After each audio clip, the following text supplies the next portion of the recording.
Welcome বন্ধুরা, আজকে আমরা আলোচনা করব ক্লাস 11-এর পৃথিবীর উৎপত্তি সম্পর্কিত যে তিনটি মতবাদ আছে, কান্টের মতবাদ, জিন্স এবং জেফরির মতবাদ এবং বিগ ব্যাং থিওরি। তার মধ্যে থেকে আজকে কান্টের মতবাদটা নিয়ে আমরা আলোচনা করব। তো চলো প্রথমে দেখে নিই কান্ট কী বলেছে। প্রথমে দেখলে আমরা লক্ষ্য করতে পারবো 1755 সালে কান্ট পৃথিবীর উৎপত্তি সম্পর্কিত তার মতবাদটি দেন। তো তার মতে পৃথিবীর উৎপত্তির প্রথমে সেই পৃথিবীটি ছিল একটা অনেক বড় গ্যাসের পিণ্ড। তো এটা একটা গ্যাসের পিণ্ড ছিল। এক সময় কি হয়, এই পদার্থগুলো পরস্পরের দিকে আকর্ষিত হতে থাকে। প্রথম অবস্থায় এটি শীতল থাকলেও পরবর্তী ক্ষেত্রে দেখা যায় যে এই গ্যাসের পিণ্ডটির কণাগুলো পরস্পরের কাছে আকর্ষিত হওয়ার কারণে এটা আস্তে আস্তে আবর্তিত হতে বা ঘুরতে শুরু করে। এই ঘূর্ণনের কারণে কি হয়, এক সময় গিয়ে এই পদার্থগুলির ঘূর্ণন বেগ এতটাই বেশি হয়ে যায় যে এখান থেকে এক একটি অংশ বলয় আকারে বাইরের দিকে ছিটকে যেতে থাকে। এই মাঝের অংশ থেকে এক একটি অংশ বলয় আকারে আমাদের বাইরের দিকে ছিটকে যেতে থাকে।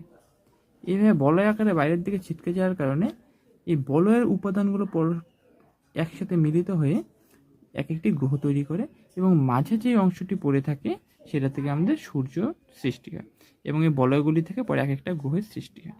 তো কান্ট মূলত এটাই বলতে চেয়েছেন যে প্রথমে আমাদের একটা গ্যাসীয় পিণ্ড ছিল এবং এটি শীতল অবস্থায় ছিল। পরবর্তীকালে এখানে কণাগুলো পরস্পরের আকর্ষিত হয় এবং সেটা আবর্তিত হতে শুরু করে, যার ফলস্বরূপ এখানে ঘূর্ণন বেগ এতটাই বেশি হয় এই নিরক্ষীয় অঞ্চলটায় যে তার উপাদানগুলি বলয় আকারে ছিটকে যেতে থাকে এবং পরে এই বলয়ের সমস্ত উপাদানগুলি একত্রিত হয়ে শীতল এবং সংকুচিত হয়ে এক একটি গ্রহের সৃষ্টি করে এবং মূল যে অংশটি পড়ে থাকে মাঝখানে সেটার থেকে পরবর্তীকালে আমাদের নক্ষত্র সূর্যের সৃষ্টি হয়। তো এটাই ছিল কান্টের মতবাদ। কিন্তু এখানে বিভিন্ন সমালোচনা রয়েছে যে মহাজাগতিক বস্তুটি কোথা থেকে এলো বা সেটা আবর্তিত হতেই বা কেন শুরু করলো। পরস্পরের কণাগুলো পরস্পরের প্রতি আকর্ষণের ফলে এতটা শক্তি তৈরি হয় না যে সেটি আবর্তিত হতে শুরু করবে। তবে যাই হোক, এটি পৃথিবী উৎপত্তি সম্পর্কিত প্রথম মতবাদ, তাই এটি অনেক গুরুত্বপূর্ণ এবং এটি যথেষ্ট সহজ এবং সরলভাবে উপস্থাপন করা সম্ভব হয়।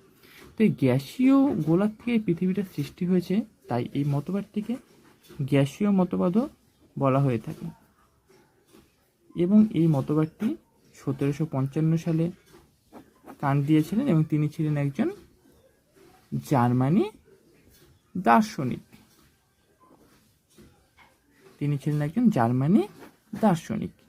তো এটাই হলো কান্টের মতবাদ। তো একবার প্রথম থেকে বলে দিচ্ছি, কান্ট ছিলেন একজন জার্মানি দার্শনিক। তিনি 1755 সালে পৃথিবীর উৎপত্তি সম্পর্কিত তার মতবাদটি প্রকাশ করেন। তার মতে প্রথমে মহাকাশে ছিল একটি গ্যাসের পিণ্ড এবং সেটি পরবর্তীকালে সংকুচিত এবং শীতল হতে হতে আবর্তিত হতে শুরু করে।